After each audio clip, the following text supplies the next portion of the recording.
अस्सलाम वालेकुम दोस्तों, मैं हूं जुल्किफ़ल ख़ान और आप देख रहे हैं बिन अकबर ट्रैवल्स का यूट्यूब चैनल।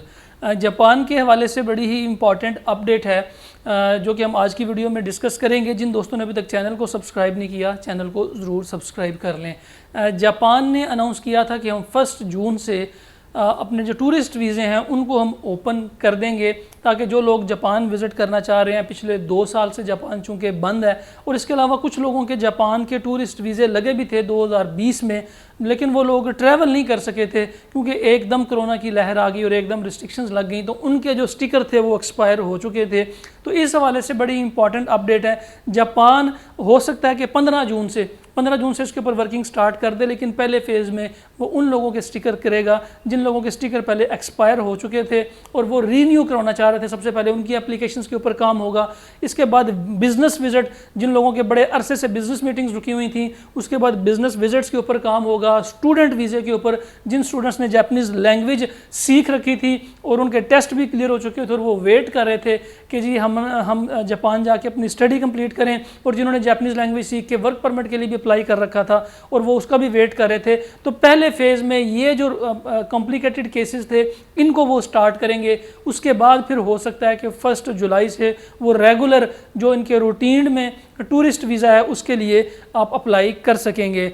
थोड़ी बहुत चेंजिंग्स के साथ जापान ने अपनी वीज़ा रिक्वायरमेंट वो सेम वही रखी हैं। आपके पास बैंक स्टेटमेंट होनी चाहिए लास्ट 6 मंथ की, क्लोजिंग बैलेंस एटलीस्ट 1 मिलियन होना चाहिए, ट्रैवल हिस्ट्री आपकी लाजम हो, आपने टैक्स पे किया हो, अगर आप कारोबारी हैं, अगर आप बिज़नेस करते हैं तो आपका रिटर्न्स आपने लाजमी फ़ाइल की हों, अगर आप जॉब करते हो तो आपके पास जॉब लेटर, सैलरी स्लिप्स वगैरह होनी चाहिए, और एनओसी अपने इदारे से होना चाहिए अप्लाई करने के लिए। बाकी आपकी पासपोर्ट, आईडी कार्ड और पिक्चर्स चाहिए।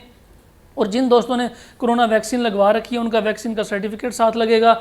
और अगर आप फैमिली के साथ अप्लाई करना चाह रहे हैं तो उसके लिए आपकी एफआरसी साथ अटैच होगी। अगर आप हस्बैंड वाइफ हैं और हनीमून पे जाना चाह रहे हैं और अभी आपकी वाइफ का पासपोर्ट हस्बैंड के नाम के ऊपर नहीं बना, तो फिर आपके पास एमआरसी यानी कि आपका निकाहनामा होना लाजमी है। ये कुछ चेंजिंग्स हैं। और अभी भी जो जापान है उसने अभी तक वीज़ा फ़ीस अपनी नहीं रखी हुई, ये वीज़ा फ़ीस नहीं लेते। आपने वॉक इन जाना है और जाके अपना पासपोर्ट सबमिट करवाना है, डॉक्यूमेंट सबमिट करवाने हैं। 15 से 20 दिन के अंदर आपको उसका रिप्लाई आ जाता है कि वो वीज़ा देंगे या नहीं देंगे।